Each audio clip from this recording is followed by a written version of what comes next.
শুভ সকাল বন্ধুরা, তোমরা কেমন আছো? আশা করি তোমরা সবাই ভালো আছো। তো ভিডিওটা এখন থেকেই শুরু করলাম। কালকে ধুয়েছিলাম চাদরটা শুকিয়ে গেছিলো, তো এমনি খাটিয়ে রেখে দিয়েছিলাম।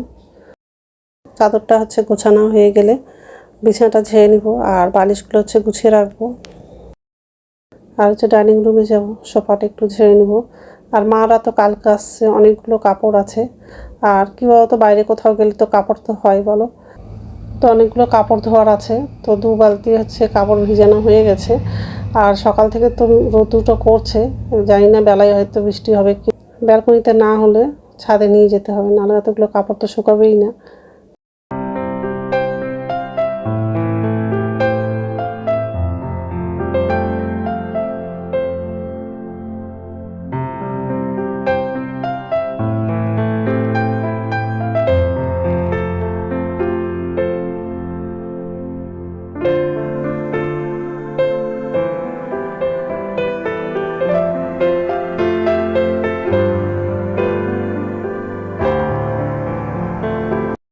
তো যাই হোক, বিছানাটা ঝাড়া হয়ে গেছে, আর এই যে ডাইনিং রুমে চলে আসলাম। তো সোফাটা ঝাড়া হয়ে গেলে রান্নাঘরে যাব। নিচের ঝুড়িতে বাসন আছে, বাসনটা উপর ঝুড়িতে রাখবো। আর বাথরুমে যাব, বাথরুম থেকে এসে আবার রান্নাটা করব। যেহেতু আজকে বৃহস্পতিবার আছে, সব নিরামিষই রান্না করব। ওর বাবা বাজারে গেছিলো, অনেকগুলো সবজি বাজার করেছে। আর আজকে কচু আলুর তরকারি করব, আর করলা ভাজা করব। তো এইসবে রান্না করব আজকে। এমনি তো শরীরটা ভালো লাগছে না, সারা রাত ধরে প্রচণ্ড মাথাটা ব্যথা করছিল, ভালো করে ঘুম হয়নি। কারণ ঘুম না হলে একদমই ভালো লাগে না শরীরটা। তো যাই হোক,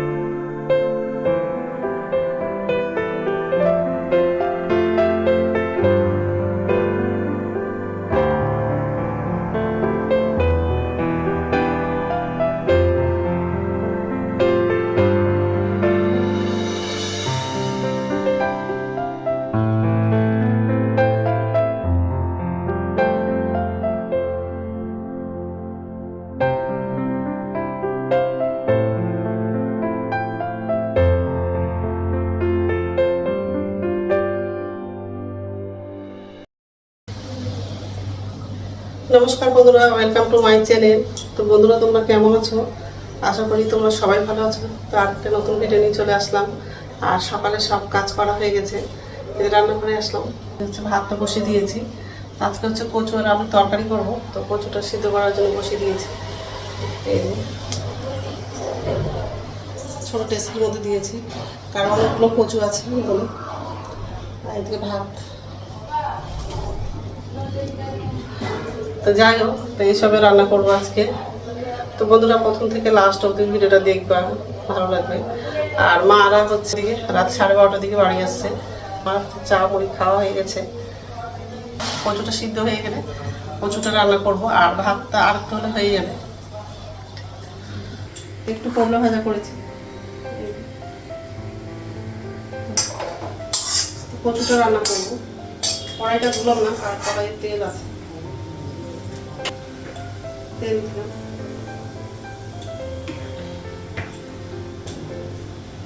যাই হোক, আলু আর কাঁচা মশলা লাগাবো। পাঁচফোড়ন দিলাম,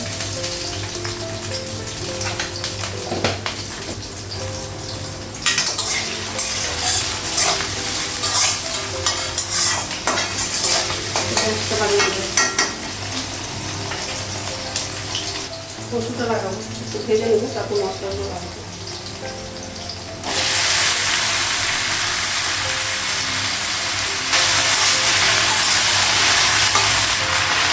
লঙ্কা গুঁড়ো লাগালাম একটু।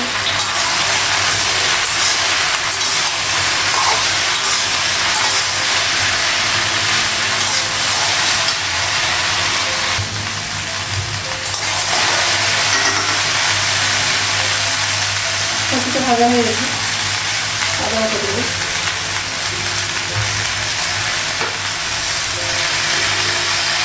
লবণ দেবো।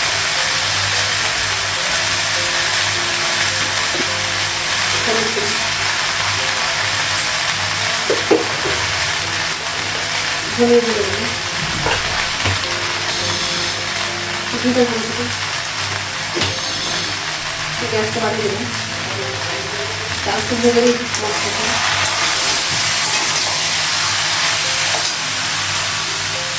কত জল লাগে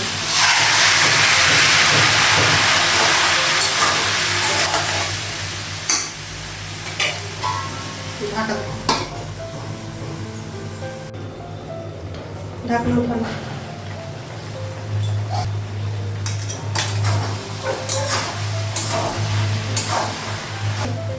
কতটা সিদ্ধ হয়ে গেছে, বেশি নাড়বো না, পুরো হয়ে যাবে।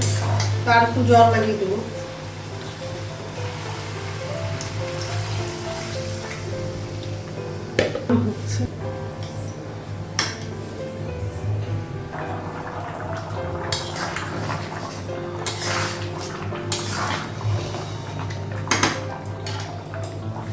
গ্যাসটা বন্ধ করে দেবো, হয়ে গেছে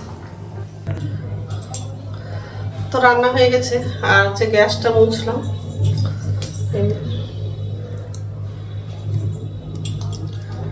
কচু আর তরকারি আর হচ্ছে করলা ভাজা।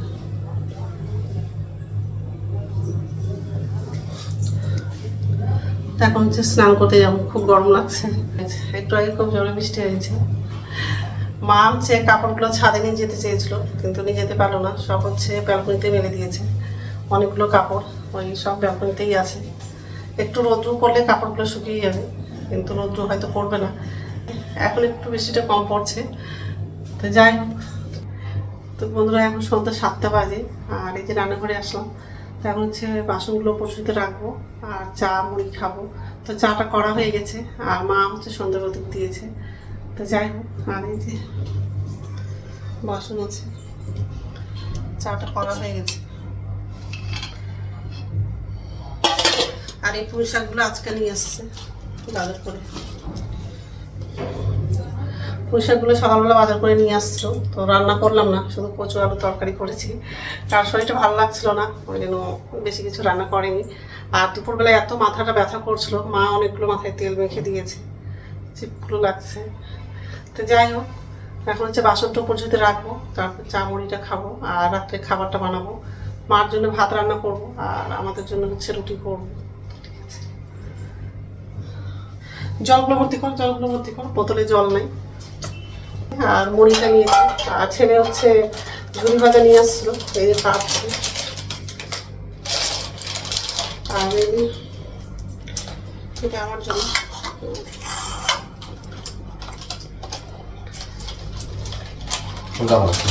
দাঁড়াও দিচ্ছি। ছেলেকেও চা দিলাম, কারণ ছেলের শরীর ভালো না, জ্বর লাগছে বলছে, তো ছেলের জন্য চা করেছি। তো যাই হোক, এখন হচ্ছে চা মুড়িটা খাবো, তারপর রাত্রে খাবারটা বানাবো। দাও ঝুড়ি ভাজা দাও, সবগুলোতে দাও, দিদার বাটিতে দিবে না, এটা দিদার আছে, দিদাকে দিদা খাবো।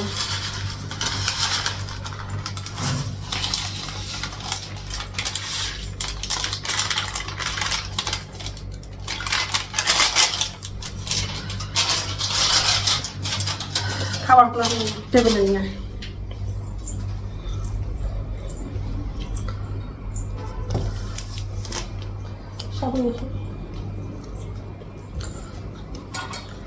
আমারও শরীরটা ভালো লাগছে না, এত মাথাটা ব্যথা করছে, কি বলবো। একটা যাবে তো, রাত্রে খাওয়া বানানো হয়ে গেছে।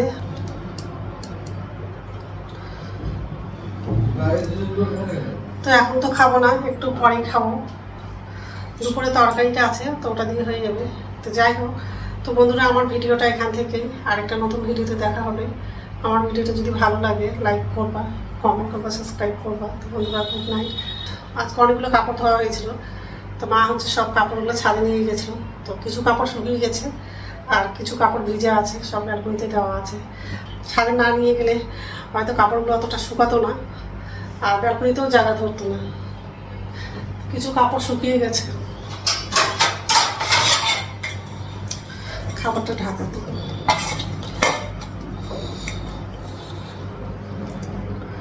ঠিক আছে।